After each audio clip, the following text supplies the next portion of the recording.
নমস্কার দর্শক বন্ধুরা, লক্ষ্মীর পঞ্চব্যঞ্জনে আপনাদের সবাইকে স্বাগত জানাই। আশা করি আপনারা সবাই ভালো আছেন, আমিও ভালো আছি। আজকে আরেকটি রেসিপি নিয়ে চলে আসলাম, গারুর ডালের রেসিপি। এর আগেও আমি দেখিয়েছি, এবার একটু অন্যরকম দেখিয়েছি। আমি গারুর ডাল খেতে খুব ভালোবাসি, বা আমার পরিবারের ম্যাক্সিমাম সবাই ভালোবাসে। কিন্তু এই গারুর ডালের জন্য 1 বছর আশা করে থাকি কখন আসবে, মা আসবে, তারপরেই গারু সংক্রান্ত আসবে। মা আসলে পরেই মনের মধ্যে একটা চলে আসে গারু সংক্রান্তের ডাল হবে। আমার তো ভীষণ প্রিয়, আমি 2 দিন 3 দিন ধরে খাই এই ডাল। আর এই ডাল খেলে কিচ্ছু হয় না, এত সুন্দর ডাল হয়। আপনার বেশি খেলেও আপনাদের কোনো ক্ষতি হবে না। এখানে আমি 450-এর উপরে মটর ডাল বসিয়ে দিয়েছি। আর এই ডাল একদম মটর ডাল দিয়েই টেস্ট হয় খুব। আর এখানে আমি নানা রকম সবজি নিয়ে নিয়েছি, প্রায় 14 রকম সবজি। যেগুলো মনে আছে সেগুলো বলছি: গাঠি কচু, শাপলা, আলু, তারপরে সিম, মূলো, তারপর কাঁচকলা, পেঁপে, শোলা কচু। যেগুলো শক্ত সেগুলো আগে দিয়ে দিলাম এখানে আমি। এগুলো একটু নরম হয়ে যাবে, তারপর নরমগুলো দেবো, আলাদা আলাদা ভাগে ভাগে রাখতে হয়েছে।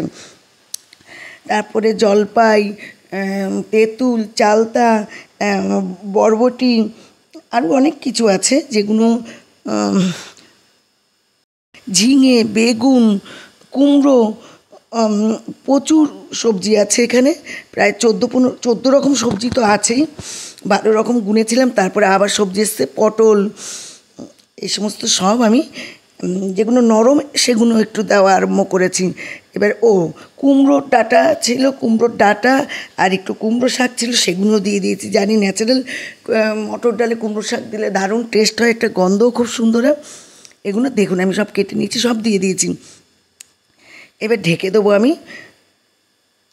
লবণটা একটু দিয়েছি, আবার পরে দেবো। এখানে চাল কুমড়ো আছে, সব দিয়ে আমি ডাল তৈরি করছি। তার সাথে আরেকটা জিনিস আছে যেইটা লাস্টে আমি দিই, ওই জিনিসটা না দিলে যে এই গারুর ডালের যে স্বাদ সেইটা কখনো বোঝা যায় না।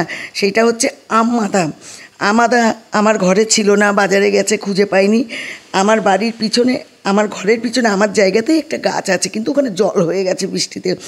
সেইখান থেকে কষ্ট করে এই আদা তুলে নিয়ে এসছে। এখানে হলুদ দিয়ে দিলাম, কাঁচা লঙ্কা দিয়ে দিলাম, সামান্য লবণ দিয়ে দিলাম। লবণ আবার পরে দেবো, একটু ঢেকে দিই। এবার কুমড়ো শাকগুলো দিয়ে দিলাম। দেখুন কত বড় 1 গামলা ডাল হয়েছে। এই ডাল আমার আশেপাশে অনেকেই খায়, মানে রীতিমতো ওরাও আশা করে বসে থাকে যে কবে আমি ডাল করবো। আমার এই ডাল করার 3 দিন আগে, এই গারু সংক্রান্ত আসার 3 দিন আগে আমাকে পাশের বাড়ি দিয়ে বলছে যে মেয়ে বলেছে কবে গারু সংক্রান্ত, পিসি ডাল দেবে না। এই ডালটা আমি তুলে রাখছি কিছুটা আমার ছোটো মেয়ে আর নাতনির জন্য। এখানে আমি টক দিয়ে দিলাম, ওরা টক দিলে খেতে চায় না, তার জন্য আমি তুলে রাখলাম। রেখে ওদের ডালটা তুলে রাখলাম, আলাদা সম্বাদ দিয়ে দেবো। এবার আমি ডাল সম্বাদের পালা, সব সিদ্ধ হয়ে গেছে। ডালের মধ্যে আমি কিছুটা নারকেল আমি ভেজে নিলাম। আমি আগের গারু ডালে নারকেল দিইনি, এটাতে নারকেল দিলাম। কুড়িয়ে দেওয়ার ইচ্ছাই ছিল, কিন্তু কি মনে হলো গোটা দিয়ে একটু টুকরো টুকরো করে কেটে ভেজে দিয়ে দিলাম। এরপরে শুকনো লঙ্কা দিলাম, কালো জিরে দিলাম, কয়েকটা কাঁচা লঙ্কা দিলাম, দিয়ে আমি ডালটা সম্বার দিয়ে দিলাম। যে একটা ভালো সেন্ট এসছে। এখনও কিন্তু আমাদাটা আমি দিইনি, এই দিলাম আমাদা দিলাম, সব দিয়ে ভালো করে এবার আমি নাড়ব। অনেকেই চেনেন আমাদার একটা দারুণ আম গন্ধ, আবার অনেকে চেনেন না।